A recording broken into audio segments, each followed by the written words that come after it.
Hello, BookTube. It's a bleak and barren Sunday here at Hyde Cottage. And for those of you who are new to the channel, that's my whining term for Sundays because I get no mail on Sunday. I get no free books. Nothing comes through the slot in the front door. I'm left with the paltry few books that I already have. And usually what I've done on this channel for years now to console myself, is a tag. And I found one that I want to do here. It showed up by algorithm just on the side of my usual YouTube watching. So I wasn't tagged in it, which is kind of heretical considering how many tags I've been tagged in that I haven't done yet. But I liked it, and it's timely. That's the main reason that I'm doing it, is because it's timely. I saw it on a channel called Marvelous Books, with Marvel all in capital letters, because I gather she's a fan.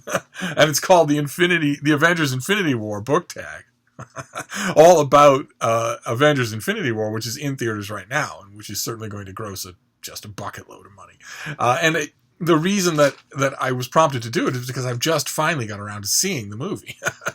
So let's see. The first prompt is Space Stone.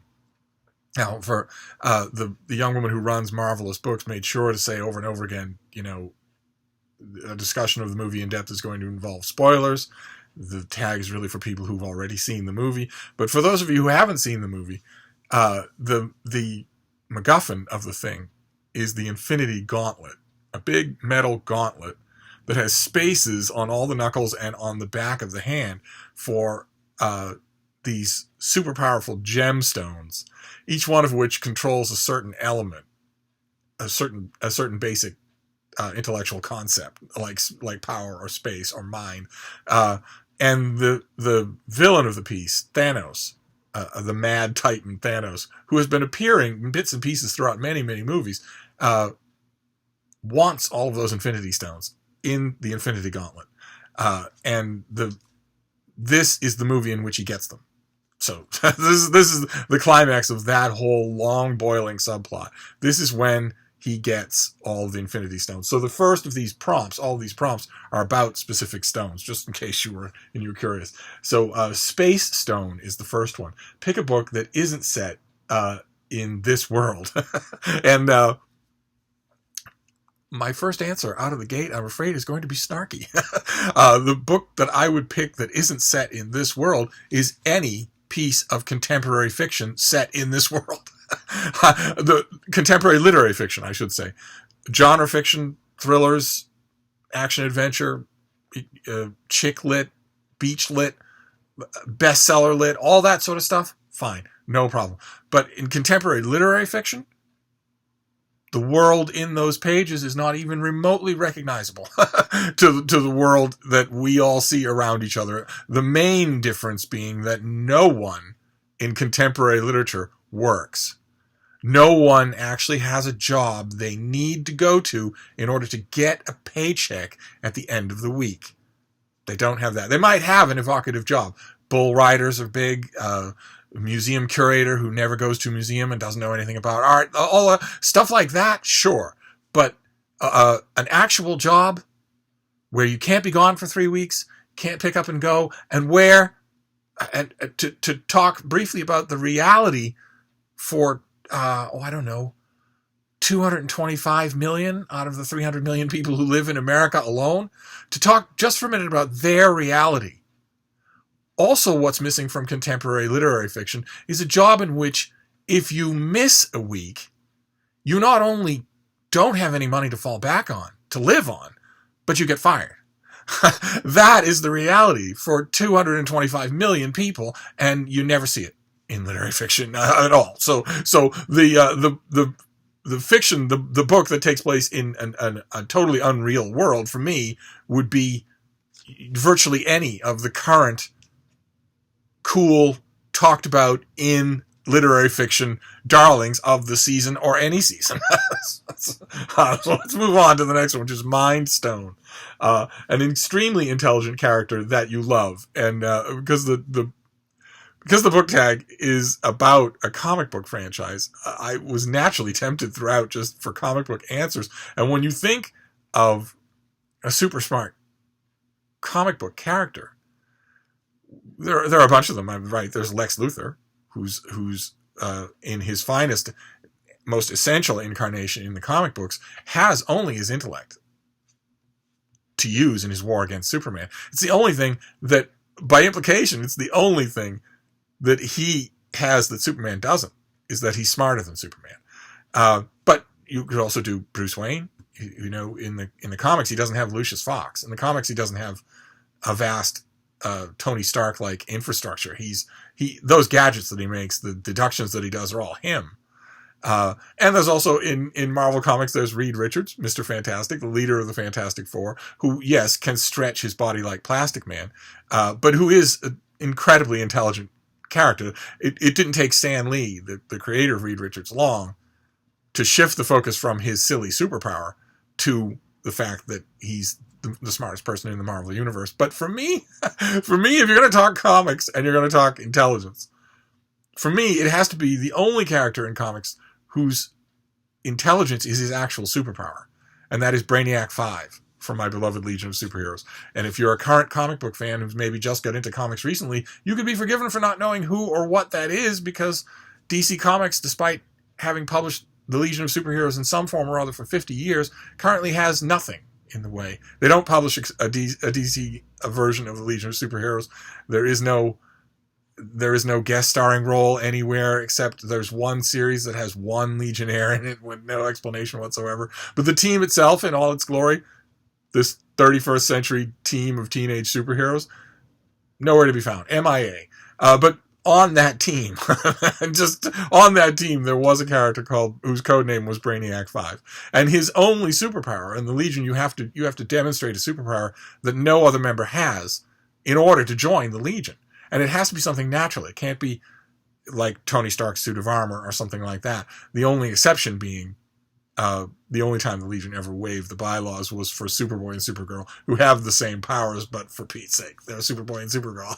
If they're coming all the way from the 20th century, aren't you going to accept them? But other than that, every Legionnaire has to demonstrate a power on their own in order to join the Legion. And the power that Brainiac 5 demonstrates is his super intellect. But if we're not talking comics, then I would say the little boy Ludo from Helen DeWitt's great novel, The Last Samurai. Absolutely, it's a beloved classic novel, but it's also a classic example of something that came up the other day on my channel, where I was talking about great 20th century fiction. Not the faddish stuff, and not the canonical stuff from the first half of the 20th century that people are already being taught, but the canon informing, the second half of the 20th century, the great novels from the last 35 years. And Helen DeWitt's The Last Samurai is certainly one of those novels. And in it, there's a little boy named Ludo who is off the charts in a whole bunch of ways, some of them negative, but he's also, one of the ways is definitely his intellect. So I might use him as a non-comic book example, in addition to being a reason to plug the book, because if you see The Last Samurai and you haven't read it, you really should. You're going to love it. Let's see here. The next one is Reality Stone, a book that defies the laws of reality. And for me, that would be a book that I'm thinking about just recently, When Einstein Walked with Gödel, which is it's a collection of science essays by Jim Holt. That's right there on the work pile. That all about the title's a bit misleading, because it's not the whole thing isn't about Einstein and Gödel. It's about just all kinds of scientific stuff, not just quantum science and quantum mechanics and all the head scratchers that go with that, but lots of other things too. It's a really good collection of general interest, popular audience science writing. And a lot of it seems well beyond the laws of reality to me, although I guess the whole point of the book is that they aren't. Is that these things just seem outlandish, but they're not really. But that was on my mind when I read the prompt. Well, the next one is Power Stone, a dangerous and powerful character. Can there be any choice here except Hilda Rumpole, she who must be obeyed? Then Time Stone, pick your favorite book from another time. And this is incredibly hard for me to pick. I don't even know, first of all, exactly what the question means. But if we say a book from a time other than my own, my God. Well, first of all, there's my favorite book of all time, which is Ovid's Metamorphoses. But what about Hamlet? Hamlet is not only a book from another time, but it was also a book from another time in Shakespeare's time. It was a historical study. Or Lonesome Dove. Again, another example of that canon informing a great latter half of the 20th century novel that is a historical novel. Or Wolf Hall by Hilary Mantel, a historical novel that feels completely contemporary. I have no idea how to narrow it down to one, so I'm just going to move on. Soul Stone, a character you relate to on a spiritual level. And once upon a time, a long time ago, 50 years before BookTube existed, a typical answer to this question would have been St. Augustine from Augustine's Confessions. Because in the Confessions, St. Augustine is a very human, very relatable figure. He tells us all about his doubts, all about his sins, all about his past, all about his yearning. And that's, the reason why the Confessions of St. Augustine has been so immortal and so beloved even by people who aren't Christians, because it's such an immediately personal story.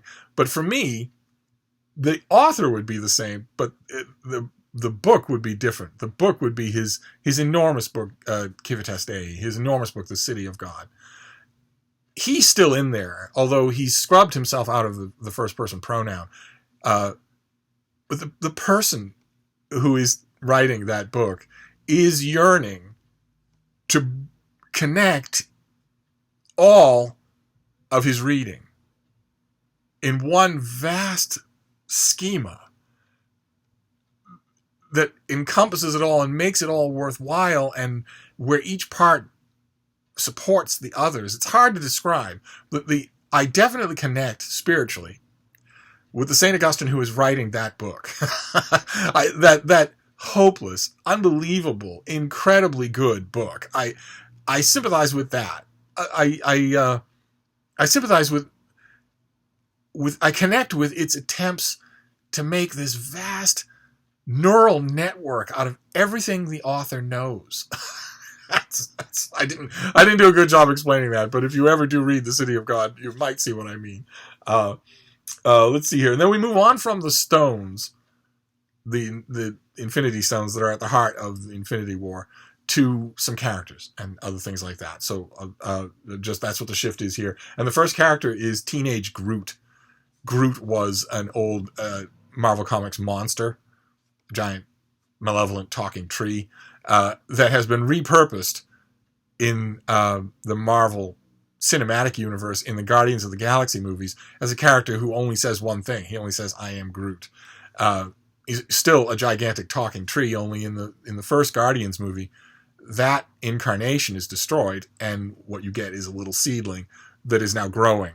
And it was first a little potted plant, and then a little baby Groot, and now is a teenage Groot. That's what the prompt means for those of you who haven't seen the movies. And in Infinity War, we have a Groot he's not a baby. The Guardians don't feel the need to protect him. He's not tiny. He's powerful now. Again, not as powerful as his adult version, but still able to hold his own in battle. And the prompt is your favorite cliche young adult book. And I had a great time watching the original tag, because the young woman who does this, who created this originally tag from Marvelous Books, admits that YA books are often intensely cliched, and ends up liking some of them anyway.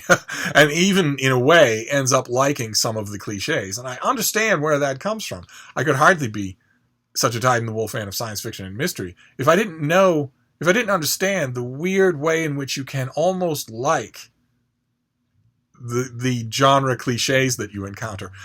I mean, don't get me wrong. I'm always going to wish that the author will be subverting them, shoring them up, even ignoring them completely and writing something completely different. But even so, when it comes to genre fiction, there's a kind of comfort in encountering the same old, especially if it's done with energy.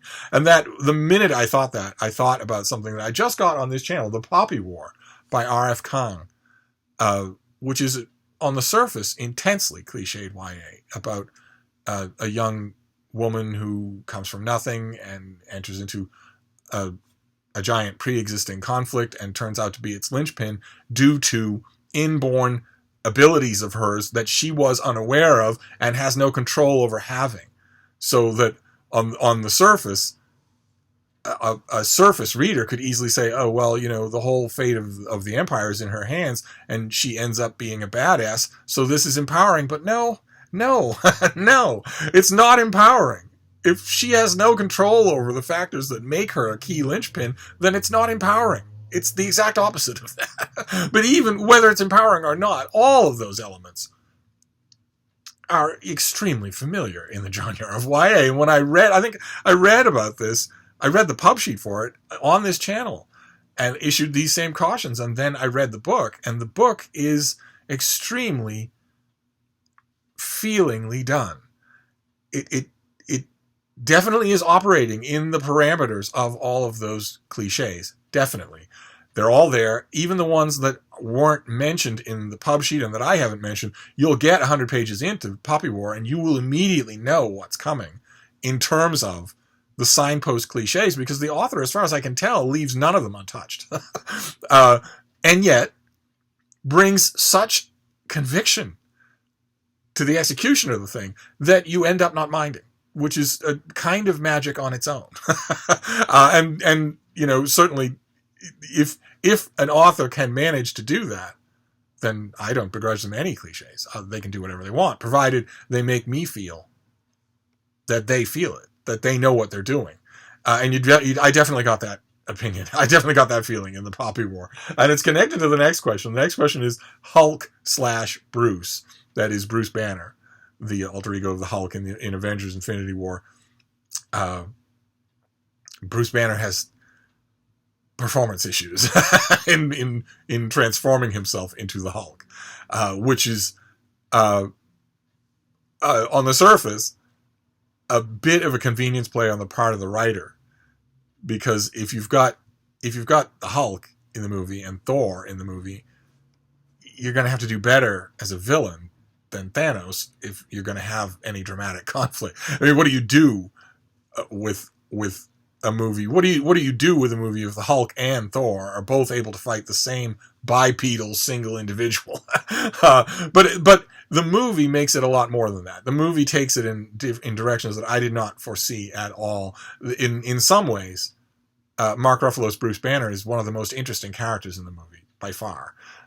And the prompt is a frustrating book character, and I'm going to connect it straight back to the Poppy War, because there's a character in the Poppy War that is not the main character. His name is Altan. He's a commander of military forces, but there are a lot of other dimensions to him, and he's written really well, in my opinion, better than the main character. And he's frustrating not only because of certain things, certain decisions that he makes late in the book, but also because I don't know, I had maybe been reading about him for 10 or 15 pages when I started to wish that the book were about him.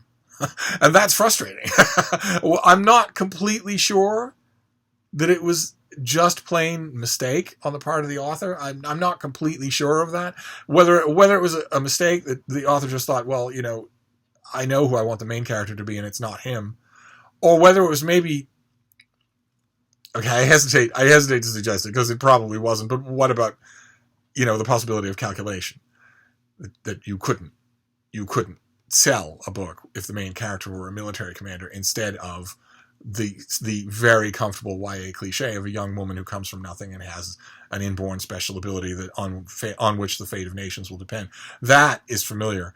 A YA novel about a military man, maybe not so much. One way or another, whatever the reason was, he ended up being a source of frustration for me because I kept wanting it to be his book. And who knows what will happen by the end of the book. I have no idea. Same thing is true with Bruce Banner and the Hulk. I can't imagine what the future will be for Mark Ruffalo's Hulk in the Marvel Universe. I had that problem with a lot of characters in the movie, but especially with him. And then the next one is Guardians of the Galaxy Meet the Avengers. Because that was one of the big things about this movie, is that it was a team-up between these two commercially successful teams. Two or more characters you wish would meet. And again, because it's the Avengers and the Infinity War, I automatically thought in terms of comics. And the thing I thought is something that's bothered me for a long time, which is the two signature teenager super teams of DC Comics, the home of Superman, Batman, and Wonder Woman.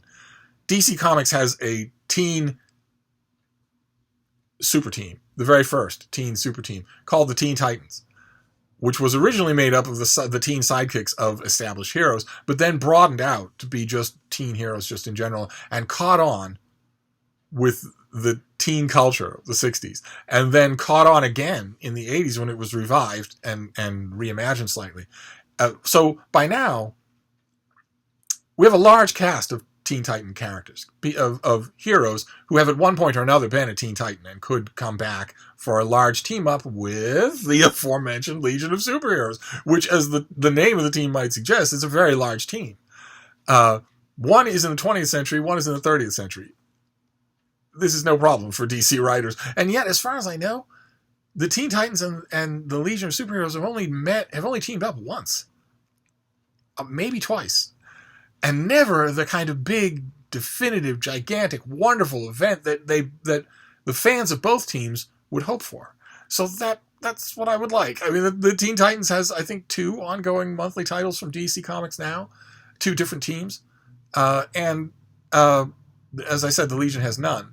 But comic book continuities are forever undergoing upheavals. It's entirely possible that we may get to a day when the Teen Titans exist as one big team, and the Legion has its own comic, and then they could team up, and that would be great. Although the prerequisite with superhero team-ups usually is that they fight first. And then they realize that they have a common enemy, or they put aside their differences, or they realize they've been duped, and they team up. And this would be embarrassing. if the Teen Titans fought the Legion of Superheroes, the result would be embarrassing. The Teen Titans has, in the broadest interpretation and its most classic interpretation of the team, has maybe 1 or 2 heavy hitter characters. And the Legion has 8 or 9, at least 8 or 9. The odd thing is that one of the heavy hitters on both teams, anyway, I would love that. I would absolutely love that. There's no chance of it anytime soon, but I would love to see the Teen Titans and the Legion of Superheroes in a proper multi-part, heavy, well done, big stakes team up. That would be wonderful. And the next prompt is Thanos. Pick a villain that you hate with all your heart. Okay, well, I'll say 3 things in response to this one. One, these are characters in books, so I don't hate them with all of my heart. 2, my answer would probably be Paris Trout from Pete Dexter's great novel by the same name. This character, a small-time thug and moneylender in a southern town called Paris Trout, who, at the beginning of the novel, kills a young girl. And the whole rest of the novel is the tangled fallout from that one event. And the more we learn about Paris Trout, the more repulsive, the more loathsome he is as an individual, as a villain, as a mover of the plot, just in general. So that by the time you get to the point in the book where one of the characters says, there's a little of Paris Trout in all of us, you just recoil at the whole idea of that. So I would use him as a classic example. I think Pete Dexter was going for just an incredibly memorable villain. But the third thing I would say would be a little bit of a qualification, because I don't hate the Thanos who's in this movie. Not only because he shows more humanity than a lot of the heroes in the movie, but also because he's by far, and I mean by far, I mean a wide gap. He is by far the best realized character in the movie. By far. I mean, the whole thing is still enjoyable, absolutely, for the action, for the quips, for the character beats, for the fan service. But if one of the jobs of a big 3-hour movie is to craft characters, this movie only does that with one character, and that character is Thanos. So I mean, yes, he's trying to kill lots of people, but we know exactly why he's trying to do that, and we know that he's suffering the costs of doing that. And I don't know that about Peter Quill, for instance. I have no idea why Peter Quill does what he does. Why isn't he at home reading? I have no idea whatsoever. None. Or half of Peter Quill's crew. Why are they on his ship? Why are they going around doing stuff? Why are they doing anything like that? And a lot of the Avengers, the same way, until tragedy strikes. If tragedy hadn't struck, why would Thor be involved in any of this? Why would he be involved in any... Why does Captain America do half the things he does in Avengers Infinity War alone? Just that one movie. Why does he do half the things he does? I never asked those questions about Thanos in the whole course of the movie. I thought it was just stunningly done. So it's a little bit of an ambiguous answer there. And then the last prompt for this bleak and barren Sunday is ashes. And here the young woman who made the tag stressed again, no spoilers. Don't spoil key points at the end of the movie. I'm going to try not to do that. The prompt is a plot twist or character death you weren't ready for. And you're supposed to talk about it in connection with the saddest death for you in Infinity War. And I don't think even if you're intentionally avoiding spoilers until you can get around to seeing this movie, I don't think it's going to be any surprise to you to know that lots of people die in this movie. That was known even from the earliest trailers. That you can't avoid that as a reality. The question of who and how and when and where and why, sure, but the prompt itself, talk about it in connection with the saddest death for you in Infinity War, is not itself a spoiler. And for me, when it comes to death in a book, I know I've mentioned this before. For me, it would be Doris Lund's book, Eric, which is her memoir about her teenage son. This is from years ago. This is 40, 50 years ago. Her teenage son, Eric, who's a soccer star and, a bright light, funny, an artist, whole life ahead of him, and contracts leukemia. And slowly dies in the course of the book. So he does die at the end of the book. And by the end of the book, I think it'd be crazy to say that that you weren't ready for his death, that it caught you by surprise. And yet, it hit me like a freight train, knowing perfectly well what was going to happen. And knowing perhaps better than most of the readers of the book, the stages by which it would happen. Still, Doris Lund, when she gets to the scene where she has to narrate the death of her son, the exact moment when he dies, it hit me anyway. It hit me just like a bag of cement in the face. So that whenever I think of death in a book, I automatically have to give precedence to that. But when it comes to the saddest death for you in Infinity War, I want to say two things. One, none of the deaths in Infinity War were sad for me, because I already knew the premise of the whole thing, right? You've got this mad titan, Thanos, who gets these mystical gems, puts them all into one place so that he can, in an iconic moment from the comics, snap his fingers and eradicate half the universe, life in half the universe. Now, I won't get into the details. His bits explaining that are the best bits in the movie. But one way or another, Marvel Comics, the Marvel Cinematic Universe, has at this point raked in roughly $2.1 trillion. $2.1 trillion. More money. It's a larger money phenomenon than anything that has ever occurred in movies. It's a larger money phenomenon than has occurred in all but a tiny handful of countries and empires in the history of the world. So there are no franchise Marvel characters who aren't going to be around in 2021, 2022, 2023. This is the ending of Marvel Infinity War. The movie was the introduction for non-comic book readers to what comic book readers know backwards and forwards, which is that death is an extremely relative thing to happen. This is not the same thing as a character in The Godfather getting shot at a toll booth station. When someone dies in a comic book, it's seldom fatal.